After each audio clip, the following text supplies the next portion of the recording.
Yo les quería decir que Claudia me invitó muy amablemente a que les platicara un poquito qué pasa con este tema de la educación artística en los organismos internacionales. ¿Por qué? Porque he trabajado en los organismos internacionales, ya sea representando a México, ya sea trabajando adentro de un organismo, ya sea representando a un organismo aquí en México, como acaban de decir ahorita, y también he estado involucrada en promoción de la educación artística en escuelas de educación básica aquí en la Ciudad de México.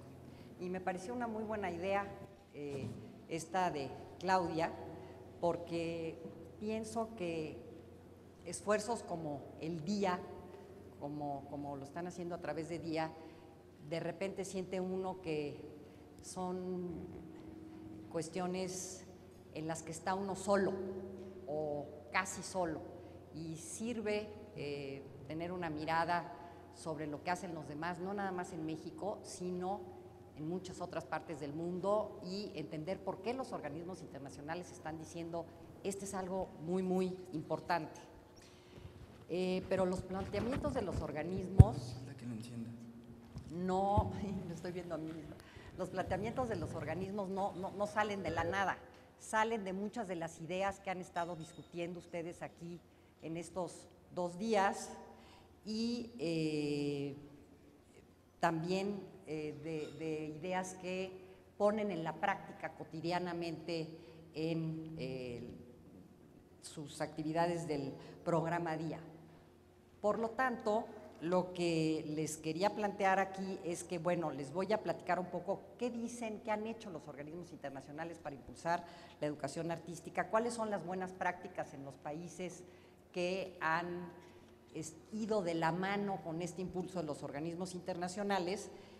Pero antes de eso quisiera rápidamente repasar en muy poquitos minutos, entonces muy rápido, cosas que ustedes ya saben, para que vean un poco cuál es la conexión entre las ideas en las que se basan programas como DIA, lo que impulsan los organismos, y en qué momento finalmente cerrar con en qué momento siento yo que estamos en términos de la importancia de la educación artística que le dan muchos actores, gobiernos, sociedad civil, maestros, escuelas, pensadores en México, en América Latina y en el mundo.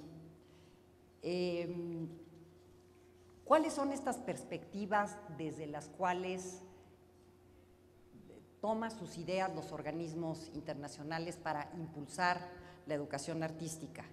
Pues son las que ustedes conocen y han platicado y han conversado estos días: la filosófica, la pedagógica, la psicológica, realmente difícil de diferenciarlas estrictamente, y también la de las neurociencias. Hay más, pero digamos esas son las que yo voy a comentar rapidísimamente, que nos va a comentar aquí Francisco. También hay una que es la normativa. Entonces, desde estas perspectivas, los organismos se nutren para impulsar la educación artística. Vamos a ver rápidamente la siguiente, cómo desde la perspectiva filosófica, lo que les quiero decir muy brevemente, ven ustedes ahí 4, no sé si pueden leer, 4 frases claves que quise compartir con ustedes, y lo que les quiero decir es que siento que el puente entre la filosofía y la educación artística pasa por este concepto de experiencia estética que sobre el que reflexionan estos colegas, estos pensadores que están aquí en la pantalla a lo largo de todo el siglo pasado, mientras que los organismos internacionales empiezan a hablar de esto en las últimas 2 décadas. De hecho, ya tenemos un pensamiento mucho anterior que nos dice que pone sobre la mesa 3 ideas fuerza, que son las que están abajo de la flecha de la educación artística. Los primeros 2 pensadores, Dewey y Goodman, en distintos momentos a principios y a finales del siglo pasado, ponen el énfasis en decir, la educación artística le ayuda al educando a aprender el mundo. Y los siguientes dos pensadores, Susan Langer, Herbert Reed, ponen el énfasis en decir, integra los aspectos afectivos y racionales del aprendizaje. Herbert Reed pone el énfasis en lo que él llama la educación por el arte, que muchos de ustedes aquí conocen, y básicamente lo que dice es que el arte debiera ser, la educación artística debiera ser la base de la educación para las sociedades democráticas, porque según él es la única forma posible para que podamos desarrollar en los educandos singularidad, coherencia y reciprocidad sociales. Pasamos a la perspectiva pedagógica, y aquí el énfasis que quiero poner es decir, el vínculo entre la pedagogía y la educación artística tiene que ver con el interés en la pedagogía en desarrollar ciertas capacidades, habilidades en el educando para la vida, como todos ustedes saben, y me voy a centrar en otras tres ideas fuerza que están abajo de la flecha, que dicen lo siguiente: desde la perspectiva pedagógica, la educación artística es muy importante. ¿Por qué? Porque ayuda a conciliar los procesos de individuación y de integración social, y porque permite al educando adquirir múltiples perspectivas sobre sí mismo, sobre los demás. Es una forma de alfabetismo, ha dicho algún autor, que ayuda al educando a desarrollar diferentes destrezas cognitivas. Y vamos a la última perspectiva que seleccioné, que es la psicológica, y ahí, ¿qué es lo que, el énfasis que ponen los autores que trabajan en esta perspectiva? Pues que la creatividad implica el uso de múltiples inteligencias, como han ustedes estado viendo aquí, y que contribuye a cerrar la brecha entre procesos cognitivos y emocionales. Nos dicen, el alfabetismo emocional es indispensable para el éxito escolar. Finalmente vamos a la parte normativa, y ahí lo que quisiera destacar es que hay, desde la creación de la UNESCO, que es el organismo internacional que más ha impulsado la importancia de la educación artística, la atención a la educación artística en sus países miembros, hasta la Declaración Universal de los Derechos Humanos, la Convención de los Derechos del Niño, nuestra propia artículo 3º, Ley General de Educación en México. Hay toda una serie de convenciones, normas, convenciones internacionales y normas nacionales que dicen el desarrollo integral de las personas es importante para el ejercicio pleno de sus capacidades. Y aquí las ideas fuerza en las que abonan los organismos internacionales son: la educación artística es un derecho, la educación artística tiene que ser un derecho equitativo, y la educación integral de niños y jóvenes es lo que nos ayuda a hacer realidad este derecho. Vamos ahora propiamente a un poco, para que tengan una idea muy general, indicativa de qué han hecho algunos organismos internacionales para impulsar la educación artística en el mundo, en sus países miembros. La UNESCO empieza en el año 1997 en una reunión en la que aboga para darle el mismo valor a la educación artística que a las demás asignaturas.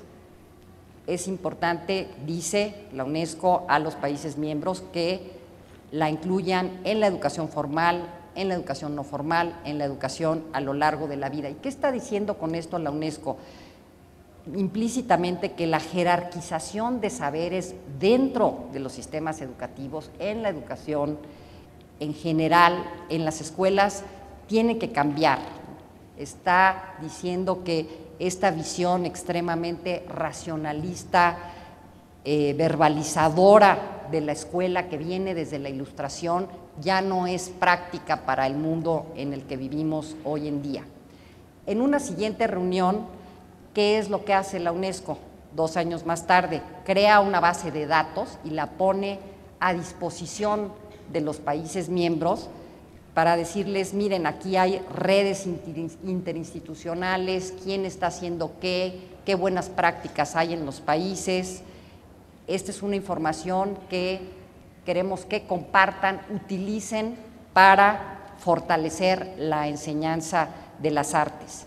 Y finalmente viene un punto de inflexión, un parteaguas muy importante, en 2005-2006, en el que la UNESCO decide hacer una conferencia mundial de educación artística que es precedida por toda una serie de conferencias regionales en distintas partes del mundo. ¿Y cuál es el resultado de esta conferencia mundial? Es lo que ellos llaman una hoja de ruta, como la conferencia se lleva a cabo en Lisboa, se llama la hoja de ruta de Lisboa. Hay una serie de deliberaciones importantísimas, les invito a que se metan a la web para que vean qué es lo que pasa en esa reunión seminal realmente en el mundo. Hay acuerdos muy importantes que toman los países y básicamente hay una toma de conciencia sobre la importancia de la educación artística para potenciar los aprendizajes, y hay un acuerdo, una voluntad de todos los países de decir, con base en las convenciones internacionales respecto a los derechos humanos, derecho a la enseñanza artística que acabo de mencionar, y con base a lo que sabemos hoy en día de la investigación, los saberes acumulados que tenemos respecto a la importancia de la educación artística para formar personas creativas, flexibles, que puedan trabajar en ambientes multiculturales, cambiantes, como los que caracterizan a la sociedad hoy en día. Nos ponemos de acuerdo sobre una visión conjunta de cómo impulsar y una estrategia de cómo impulsar la educación artística en nuestros países. Y el punto nodal aquí es que ponen énfasis en hacer sinergias entre educadores, artistas, familias, ministerios de educación, ministerios de cultura, organizaciones de la sociedad civil, que junto con las organizaciones internacionales trabajen para impulsar a la educación artística. Y en el 2010 hay una segunda conferencia mundial que básicamente profundiza en los temas de esta primera conferencia muy importante que les menciono en el 2005-2006. ¿Qué pasa en nuestra región? Hay organismos regionales americanos que también impulsan la educación artística en nuestros países y de manera similar comienzan en el 2006 proponiendo una Carta Cultural Iberoamericana que dice es importante poner énfasis en la creatividad, o sea, incluir la educación artística en los planes y programas educativos. Luego hay una Conferencia Iberoamericana de Educación en la que se responsabilizan los estados para fomentar la inclusión social en nuestra región a través de la educación artística.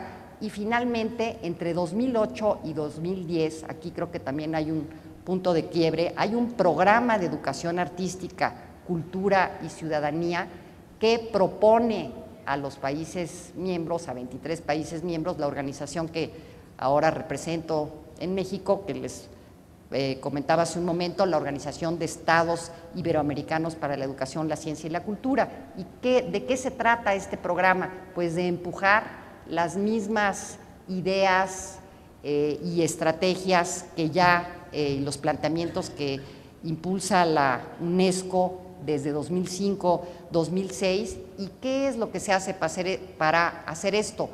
Se realizan encuentros en 14 países de la región, preparatorios de un gran encuentro iberoamericano de educación artística y cultura que tuvimos el año pasado en México, en el que estuvo presente Claudia, y fue un encuentro muy rico porque se dio un diálogo entre estos distintos actores que les menciono, docentes, creadores, gestores culturales, autoridades educativas. También estaban niños y jóvenes que venían de 14 países trayendo sus experiencias, cómo han aprendido a través de las artes, e incluso tuvimos un tianguis de materiales educativos. Entonces todo mundo que está involucrado en el tema pudieron conversar los unos con los otros, intercambiar experiencias, puntos de vista, y se hizo una declaración al final del encuentro en la que se acordó impulsar contenidos educativos, modelos pedagógicos, recursos, estímulos para la educación artística, crear redes para intercambiar buenas prácticas. Lo más importante para la reunión de hoy aquí, en la que estamos nosotros, es que se puso el énfasis en la formación de profesores, en la formación de docentes y en la formación de formadores de profesores, y se tomó el acuerdo de poner a disposición de todos ustedes en línea un curso que les pueda ayudar a fortalecer algunas perspectivas perspectivas, conocimientos, habilidades, capacidades para que ustedes puedan realizar este tipo de, digamos, fortalecer sus capacidades. Sí, y bueno, rápidamente sí, decir, bueno, nos saltamos la de organismos europeos, perdón, y vamos a la de organismos internacionales. Nada más, aquí tienen, no lo voy a leer, pero decir qué es lo que dicen los organismos, Claudia, rápidamente nada más decir, bueno, la educación artística es clave para formar a los ciudadanos del siglo XXI, esa es la premisa, y qué cosas tenemos que hacer para fortalecer la educación artística: formar a mediadores, crear sinergias y redes entre los actores, compartir buenas prácticas, impulsar la investigación y la evaluación. La parte sigue una de buenas prácticas en los países, que no la vamos a ver, pero realmente aquí lo que quería compartir con ustedes son una serie de ejemplos en países como Finlandia, Costa Rica, El Salvador, Brasil, Colombia, Canadá, Noruega. Son programas como DIA que a través de la educación en las distintas disciplinas artísticas trabajan con jóvenes en temas de inclusión social, interculturalidad, y también se centran en crear estas sinergias que les mencionaba entre todos los actores que impulsan la educación artística en los distintos países. Y para cerrar, quería compartir con ustedes esta visión. ¿Por qué digo que estamos en un momento en el que hay una ventana de oportunidad para impulsar programas como DIA?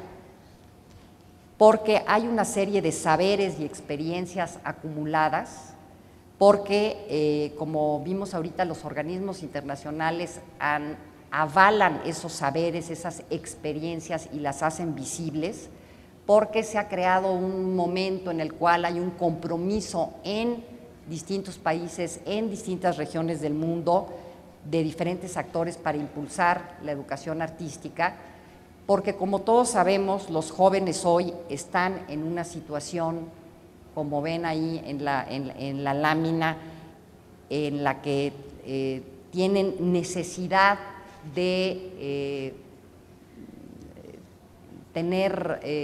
poder trabajar más allá de la parte cognitiva, la parte emocional en su educación, y porque siento que estamos en un momento de gran plasticidad en el mundo, en México, en donde hay una voluntad para trascender, superar esta tradición escolar racionalista.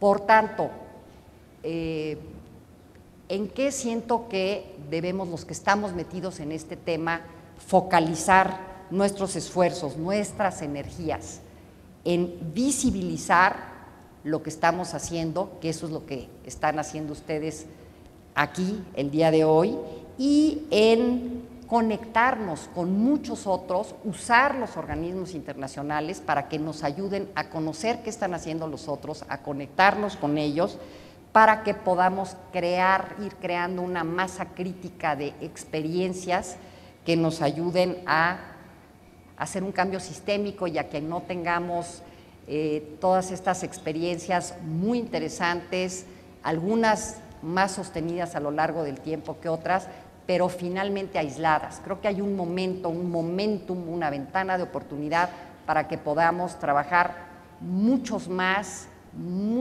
juntos, para que podamos hacer este cambio de paradigma en el sistema educativo, que es por el que abogan los organismos internacionales. Perdón por...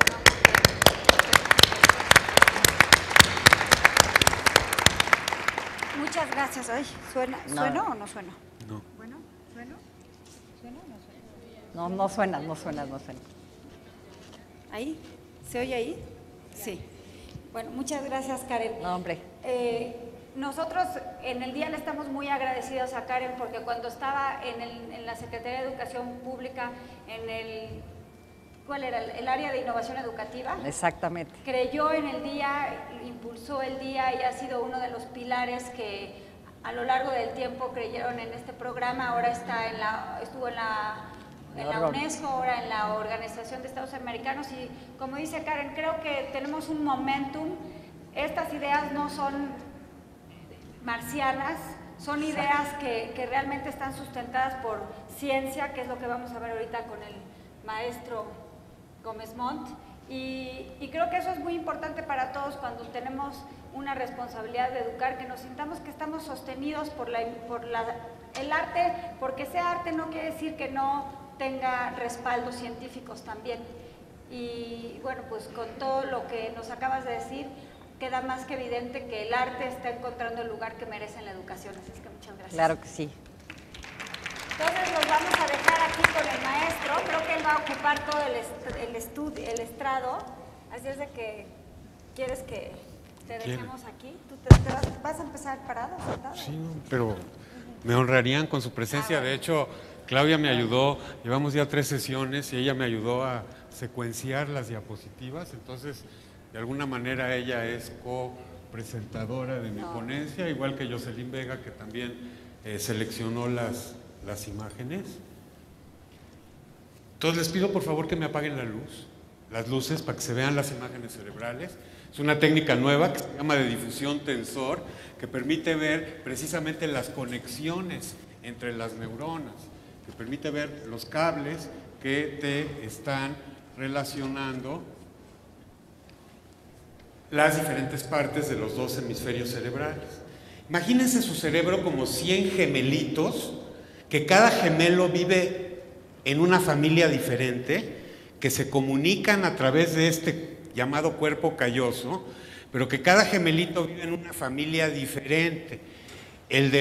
Los 100 del hemisferio izquierdo viven en una familia más bien racionalista, más bien abstracta, más bien que le gusta categorizar, que le gusta la atención enfocada, medio egoísta, medio agresiva, mientras que los que viven en el hemisferio derecho son gemelitos que viven en una familia muy entrelazada, muy homogénea, muy compacta, donde todos jalan parejo, donde los valores estéticos son importantes, de manera tal de que nuestro cerebro es un sistema que funciona en base a la comunicación entre estos 100 pares de gemelitos que viven en ambientes muy diferentes. Y la conexión que hay entre el gemelito de acá y el gemelito de allá son precisamente esas fibras que están ahí mapeadas, y las decisiones se tienen que tomar conjuntamente. Ahora, resulta ser que los gemelitos del hemisferio izquierdo son un poquito más maquiavélicos y más fácil, de alguna manera oprimen a los del lado derecho, que son más como cooperativos. De manera tal que a lo largo de la historia del arte podemos ver momentos en donde hay un predominio de los valores de los gemelitos del hemisferio izquierdo, y en otros momentos como en el Renacimiento, o como en el periodo romántico, o como en la Grecia de Pericles, hace 2500 años, los dos hemisferios están funcionando más coordinadamente. La que sigue, por favor. Una idea fundamental para el cerebro es la idea de la plasticidad. Las neuronas sí se reproducen, y de hecho, están viendo ustedes ahí 3 momentos del desarrollo de la corteza cerebral de un niño recién nacido, en medio de un niño de 3 meses y luego de un niño de 2 años. Entonces las neuronas, que inicialmente son individuos egoístas aislados, se empiezan poco a poco a comunicar, logran un máximo de comunicación hacia los 5 años. La que sigue, por favor. Y de los 5 a los 20 años disminuye el número de conexiones entre las neuronas o sinapsis a la mitad. Si ustedes tienen la mitad de las conexiones que tenían cuando 5 años. Y lo que determina cuáles sinapsis se quedan y cuáles se van es el tipo de ambiente cultural, de ambiente simbólico, de ambiente social en el que viven los niños. Entonces ahí en color, la anterior por favor, en color rojo ven ustedes las zonas que están perdiendo muchas conexiones, y como ven ustedes, la mayor parte de la pérdida de conexiones determinada por la cultura es entre los 5 y los 10 años.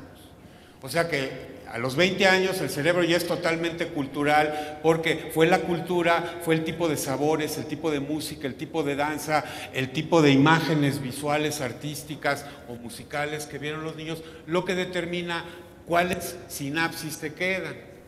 La que sigue, por favor. Entonces ahí está esta idea de que si estiras la corteza cerebral, que es muy delgadita, tienes 2 metros cuadrados de corteza cerebral. Eso de múltiples expertos son los que yo decía de los gemelitos, porque cada gemelito está haciendo cosas diferentes. Uno ve la forma visual, otros se enfocan sobre el color, otros se van sobre el movimiento, otros controlan el movimiento de los ojos, están los del lenguaje, etc. Entonces hay una serie de expertos que analizan el mundo, y en la que sigue ven ustedes cómo cada experto hace aproximaciones basadas en su conocimiento. Entonces el gran problema del cerebro es cómo poner de acuerdo a los gemelitos, cómo poner de acuerdo estos analizadores corticales que están viendo diferentes aspectos de la realidad.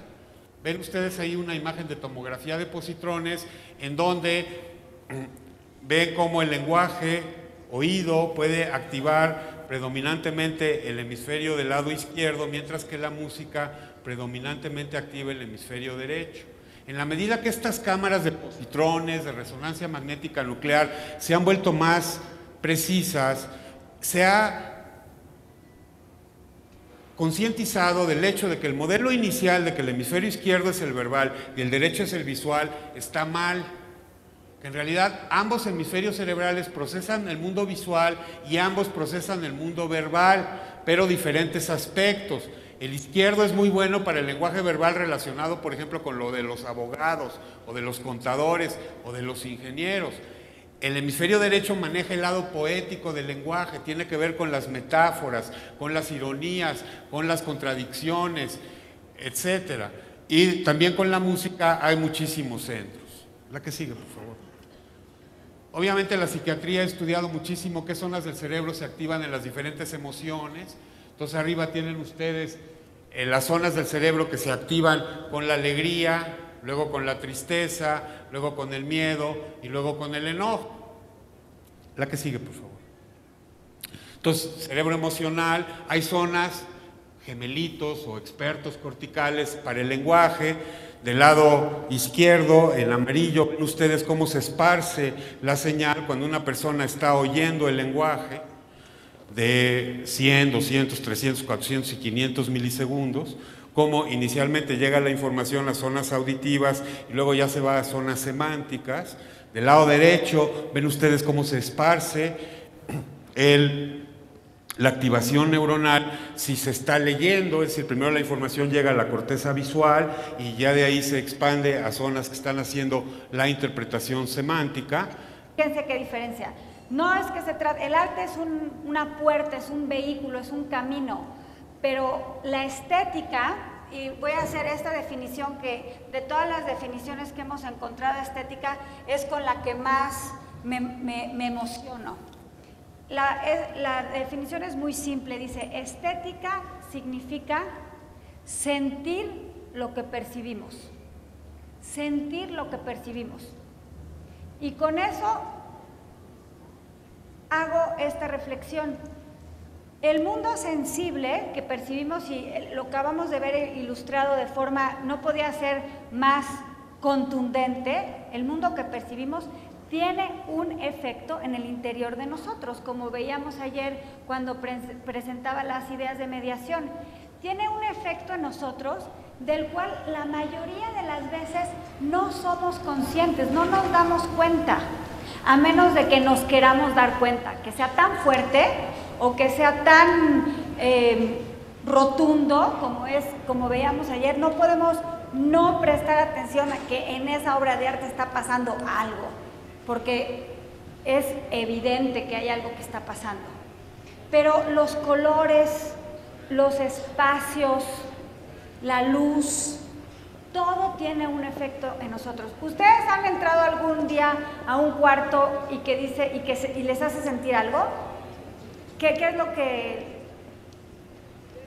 Ya estuve aquí, pero ¿qué es lo que perciben? El color, ¿no? Cómo están acomodadas las cosas, el clima, los olores. Fíjense, todos esos elementos sensibles tienen un impacto enorme en nosotros mismos. Y lo que nos hace el arte es prestar atención a eso que nos impacta. ¿Por qué? Porque nosotros podemos tomar decisiones en relación a lo que queremos y no queremos tener cerca de nosotros. Hay cosas que no podemos decidir, pero hay cosas que sí. El color de mi cuarto sí lo puedo decidir, ¿no? Las cosas que me rodean y que me afectan, yo tengo la decisión de transformarlas. Y a partir de ahí vamos construyendo espacios, que es lo que estaba diciendo el doctor, que se convierten en espacios de más armonía. Lo que veíamos hoy en la mañana, entrando a la escuela, prestando atención en ese ambiente, ¿cómo me hace sentir? Yo tengo la capacidad de decidir cómo se puede transformar para que lo que se genere en ese ambiente sea diferente. Entonces, a lo mejor esa sería la síntesis de estos tres elementos, retomando muchas de las ideas que hemos dicho hoy y ayer, que parece que llevamos aquí ya una semana, pero solo han sido 2 días, que el elemento de percibir, ¿no? Como mediadores, tenemos que tener conciencia de estos 3 momentos del acto mental que decíamos ayer. Percibir es el momento en que recibimos la información, cómo la procesamos y cómo respondemos a ella. Y el arte nos hace conscientes de este mundo sensible y nos recuerda que somos, por eso es arte, porque es una expresión creativa, que somos los artistas de nuestra propia existencia. Yo creo que si nos llevamos eso como un regalo del arte, el arte es una metáfora de lo que somos los seres humanos. No hay mayor obra de arte que la humanidad, y en nosotros está esculpirla. Así es de que, muchas gracias.